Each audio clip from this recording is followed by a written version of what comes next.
Yes. And also those that are in both physical games and digital games. This is our hybrid of both. We have both a physical gaming company and a digital gaming company. This is Zogos. Our physical one is Historical Conquest. They actually meld together with the things that they do. But this is actually one of our test accounts. So I'm going to show you some of the things that we want to do. So in here, you go to your test information. This is actually a gibberish account, just so you know. But up here is what's important. Right now, you don't have an image in there. So I want to put an image in. So I'm going to put in, actually, let me see. I'm going to be Moses for the day. There you go. I'm going to be Moses. So then I update this account. And what it does, it then puts Moses as my avatar. In the future, we will actually have physical avatars. See, there I am too. We'll have, not physical avatars, we will have unique avatars that we develop. But as of right now, because we're still developing the system, you get to put in your own image. So I go back to the dashboard. And hey, there you are. Look at that. That's a pretty handsome guy there. Hey, so then you go in and say you're going to play a game like Lightning Round. Okay, so just so you know, this would actually, if it wasn't their test platform or test account, this would actually show how much you're playing and how well you're doing in the game with all the different games. And if you click on this up here, let's see, game performance. Oh, I guess we haven't opened that page yet. But you will actually be able to see how you're doing in each game. This is not just in performance, or not just time, but also performance, and also how much you're learning. So you can actually see how well you're doing in each of these games. I can click on Lightning Round and be sent over to Lightning Round. There it is. Yeah. Or you can go over to Time Quest. And there we are. There's Time Quest. And Historical Conquest. Wait a second. Give it a second. Give it a second. And there we are. Hey, awesome. Okay. As of right now, you shouldn't have to sign in to your account. This should actually be part of it. But for some reason, it's not for now. So this is in beta form. And so those that have accounts should be able to beta test this. As you can see, beta version 0.1.15. You should be able to test this. If you're not attached to it, you need to know the password, and you don't know the password. So I'm going to log in, and it brings me to this. It tells us basically this is a beta test. Okay, so then I can find a match. Oh, look at that. So I've got to find a match, and right now, I don't think anyone's beta testing right now. So I'm going to open another browser to give me another account. Wait a second. Okay. So I'm going to open up this as well. I'm going to actually copy this, make it faster. And you go into Historical Conquest, and you're able to now find your match. Okay, so I got to log in here on this page, on this browser. And find a match as well. Hey, look, match found. Hey, look at that. I found myself. Okay, as we go, there will be more people to play and such. But again, it's in beta version. This is why we're in the fundraiser right now. So I'm going to click continue, and then I'm able to play Historical Conquest. So it's my turn first. So I come here. I'm going to discover new land first. So I'm going to drag this up into the active area, and I'm going to discover new land. So it comes down, and a new land is placed. There we go, right here. So now I'm going to say, oh, I want more protection. I want the strongest person out here. So my army is going to be placed right there. Look at that. Right above Egypt. Now, the reason why that's actually happening, that you can't actually, it's not happening right away, is because your opponent actually has to accept that card that you played. So if I play Martin Luther, I'm going to pull this into this area. My opponent actually has to say, okay. Oh, I need to pick a land first. I'm like, wait a second. My opponent's not seeing it. So I pick a land, and my opponent hits continue. This also allows them to give them time to play an interrupt card. See this card? It says interrupt. I could actually stop that card from being played, but I'm not going to right now because it's not worth it. Okay. Well, plus it's my card anyways.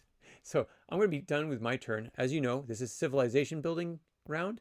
So I can't do anything that affects you, and you can't do anything that affects me. So I'm going to end my round. And my opponent is going to play. Okay, so now it's my opponent's turn. So they're going to start off with Socrates. And so as soon as they pick a row, he pops up. And like I said, you have to hit continue. This allows you to interrupt as well. But again, I'm not going to interrupt that. That's not worth it.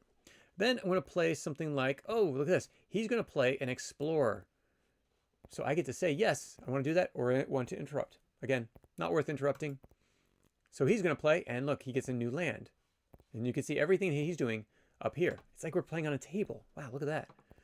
Right now, this game is only a 2-player game, but this will be a 4-player game fairly soon. And 3, 4, I think max 4 in our system. So my opponent is going to end their turn. Now, if you look up here, you can actually see how much morale you have and how much your opponent's morale they have. And now it flips over to me and it says I have 3 moves. Now this is actually in beta form. This is not actually running. This tells you how many rounds is going on. And this is how much time that each opponent has spent in that round. So I come in and I'm going to pick Alexander the Great. And he's going to place it right here. Then my opponent okays it. And I play Andrew Carnegie. Now, you see how Andrew Carnegie does not have any abilities right here? That's because his card is still being programmed. It's a little bit more complicated than just a morale card. So our programmers are working on that right now. And then one last card, because you can only play 3 per turn. Click it there. My opponent says, yes, I'll accept that. And there you go. So now I have a full set. Well, not a full set. I still have 1 more card in each land that I can play. Again, this is my draw pile. This is my land. And right above it's going to be my discard. So say I want to discard a card. Now, because it's not in my hand, I can still discard that 1 card. I probably shouldn't have done that because my opponent can now attack. Though they didn't have any army, so I'm not too worried. Okay, so I end that round.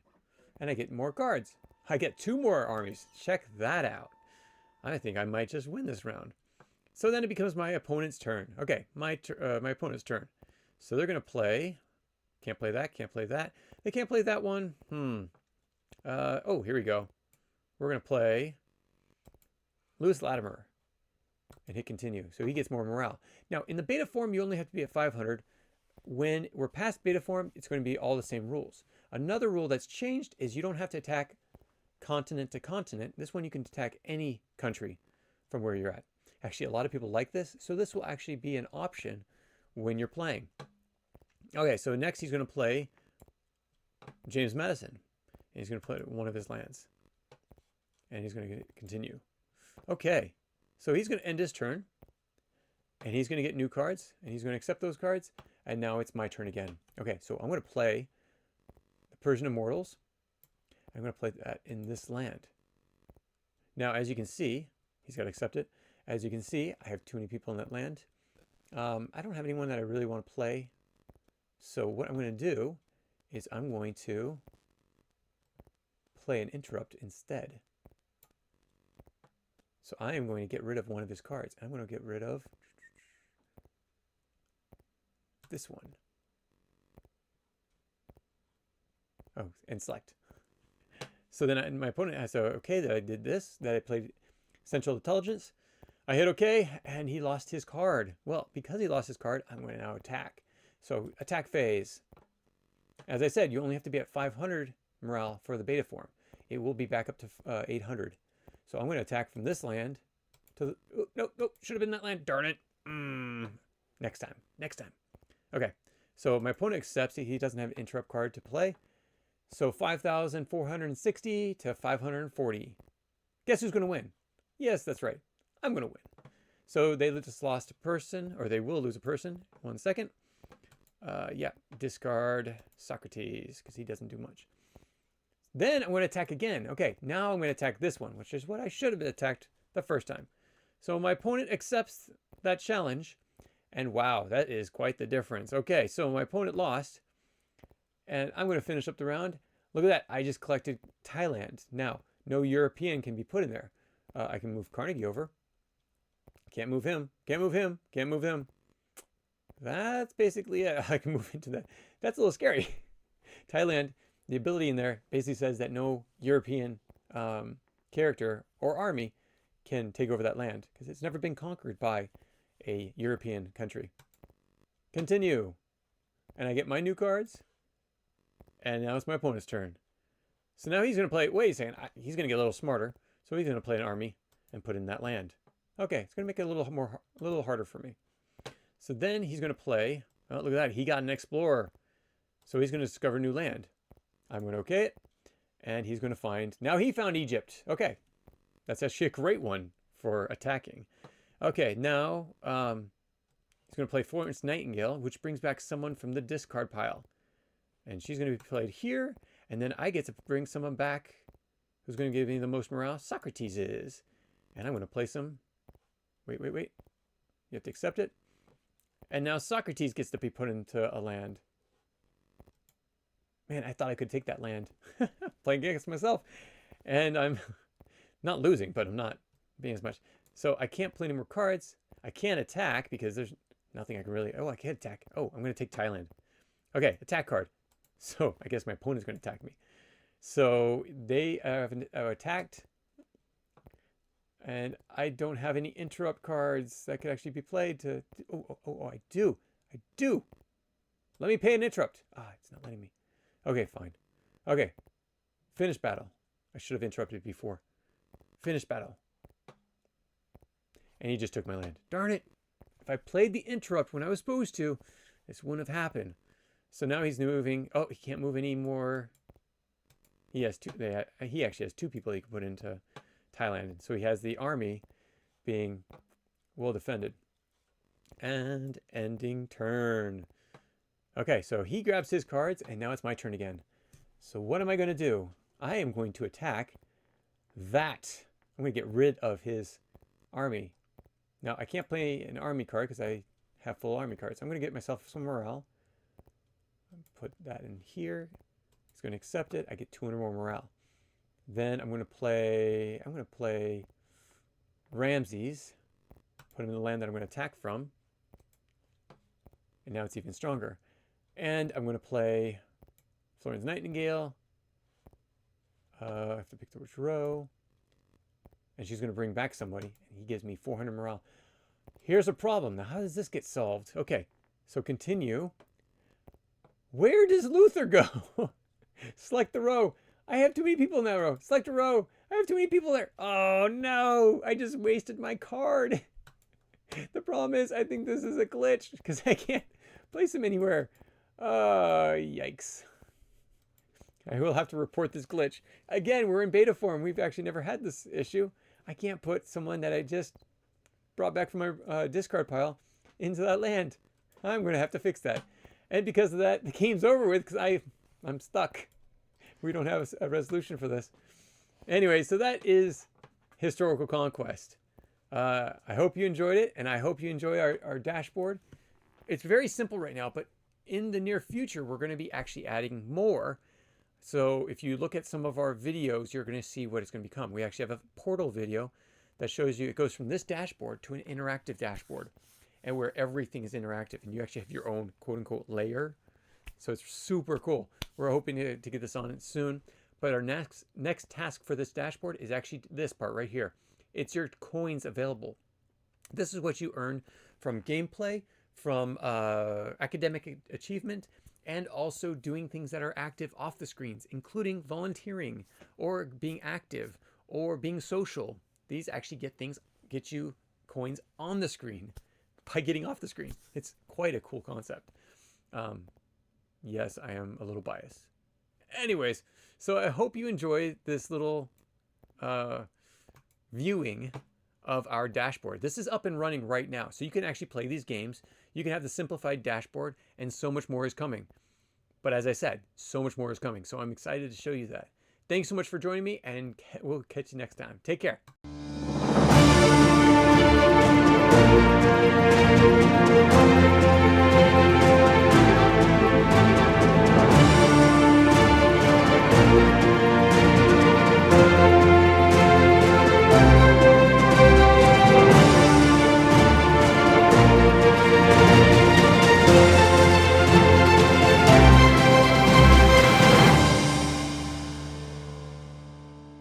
Can you just tell me a little bit about yourself as well as the name of your company, and then we'll go from there. Not a problem. My name is Zach Edwards. I am the owner of Historical Conquest, and now its sister company is coming out called Zogos Gaming. Historical Conquest is our physical game company, and I've been doing that for 10 years. This is not just a gaming company, it's actually an educational gaming company, which is a little bit different than most educational gaming. So a lot of people roll their eyes when they hear, oh, educational gaming. It's like, oh, great. This is actually an educational game where we actually do like 70, we believe in a 70-30 principle. 70% is fun instead of 70% educational, and 30% educational. Because as kids enjoy what they're doing, they're going to come back. And every time they come back, they learn more.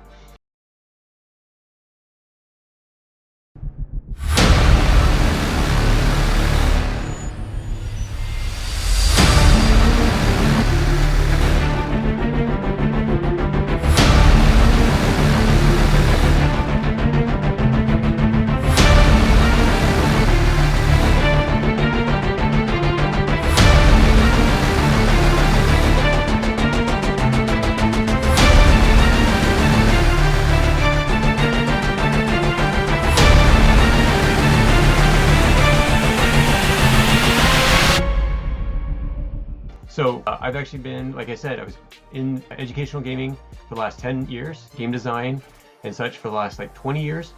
But we started going to digital because there's a lot of teachers that said, you know what, this is great, but as a paper product, one, it's too expensive, and two, we're always the ones cleaning up. So in the classroom, they really wanted something that was digitalized because now everyone has tablets. And so we said, hey, let's do a digital gaming system beyond just historical conquest. And now we're doing all different topics from everything K through 12. So you've got English, math, science. Our main one is history, of course, because that's where my history company or my gaming company started. Yeah, so what key features were Zogos Gaming offer upon the launch date? Kids that are in like middle school or high school, when they come home from school, they go on their screens.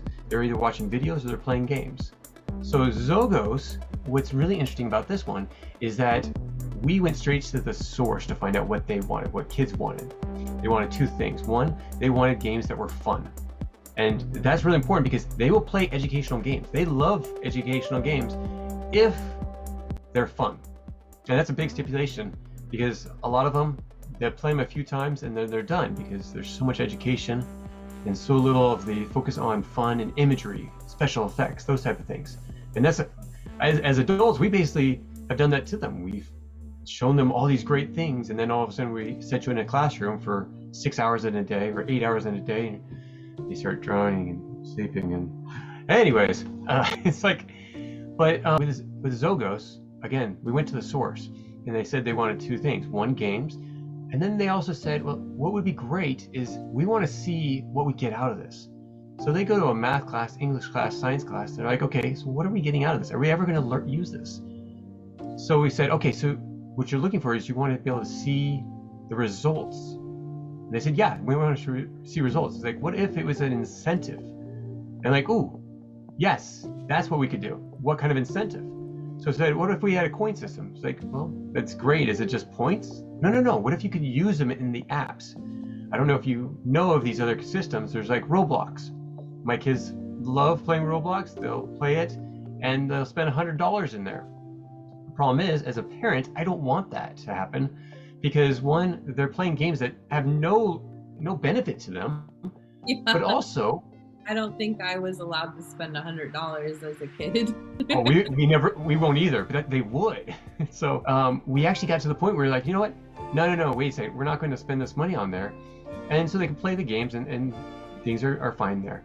In our system, our incentive program is very different. Our incentive program is where kids actually earn them on the screen or even off the screen. And I'll get into that in a second. But the kids will actually earn them by playing games. You don't have to spend any money when you're in the system. The system is there for kids to be able to have fun, and they don't have to worry about people getting powered up because they have a ton of money to put towards all their extra power-ups or all their extra skins. Things like these other systems. In our systems, there's 3 ways of earning coins. First one is by gameplay. So you play games, you hit milestones, you hit improvements. Again, all these are educational. So there's certain incentives in here to play certain games as well. And you earn coins. The second way is that you actually play, you go to school, you do well academically, and you're rewarded, whether it's through your teacher or through your parents. The parents will actually get them to their account. They can't use them. They can only send them on to their child if they do something that shows they're academically improving or such. When their grades come out maybe, or something that happens in the classroom. So they're incentivized to do well in school. But here's another one that most people find very interesting. A lot of times, kids don't have any experience with volunteering, service projects, community service. So we actually incentivize them on the program by them going out and serving in the community. And we have an app, a program in there that you actually see in our, we have a fundraiser going on right now to create this program as one of the programs in the fundraiser. But it allows the students to be able to experience volunteering. And here's an interesting thing. So some might say, hey, I don't know if I want them to have to be incentivized to go serve. But here's the thing. A lot of these kids will never have the experience or the time or the desire to go out and serve the first time. So they'll never see the benefits of it. Once you go out and serve, you're going to feel the benefits from it. And hey, you know what? Why not incentivize them? Why not give them something to get them out and doing something? With the coins, you say serve, and then your coins are called I serve coins, and then they're allowed to go out in the community and serve. So is that kind of relating to each other in a way? Yeah, that's actually where the process came from. So, okay, so Zogos Gaming, you're basically working with students that are K through 12. Some of those, topics in educational, categories. What categories exactly? You said math, history. I'd assume that they're learning how, money type of transactions work as well, because they're on a coin system. And so they're, earning coins.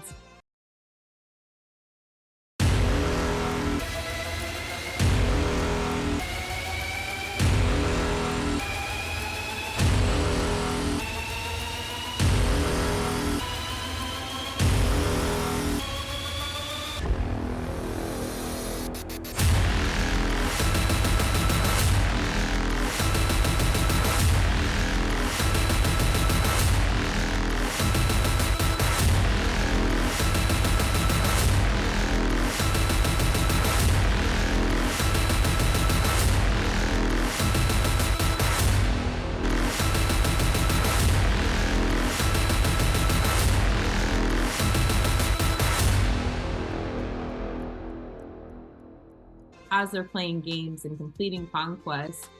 So what all are they're learning exactly in these different conquests that they're going on in the games? So I don't know if we're able to do this, but I'd love to share a video, an image with you, Okay. if I could. Yeah. These are all the games that we have in production right now. It's some phase of design or development. So at the top you have Time Quest, Lightning Round, those ones are already playable. Historical Conquest, the one underneath that, is actually in the beta phase. So one interesting thing, Lightning Round, it's on phase 1. Phase 2 will be more interactive, but the basic idea is this is taking a test of gamifying it. This allows the person that's playing the game to actually, the teacher can submit questions and the kids can actually play the game answering these questions against their other classmates, like a pre-test, but even more than a pre-test, a regular test. So it's gamifying it. They get points for doing it. So the more that they do the pre-tests and also the tests, they're actually earning points that convert to coins. And the coins you can actually use in the system. So other ones that come up are, and you can see underneath the name, the different subjects they're at. So Totally Medieval is, we actually have the physical game. I've got boxes of them like right beside me over here. But that's our physical math game, which we're actually digitalizing. It's 50% through its design phase. You're talking about the finances. Debt-Free Millionaire is actually our personal finance class. And this goes through like every situation you can go to. We actually designed that to be a physical game, but there's too much logging in. The kids were spending most of the time writing down their information, how much money they're earning, those type of things. And so it became less of a game and more of an assignment. So we said, we need to cut it out here and digitalize this. This needs to be one that needs to be digitalized.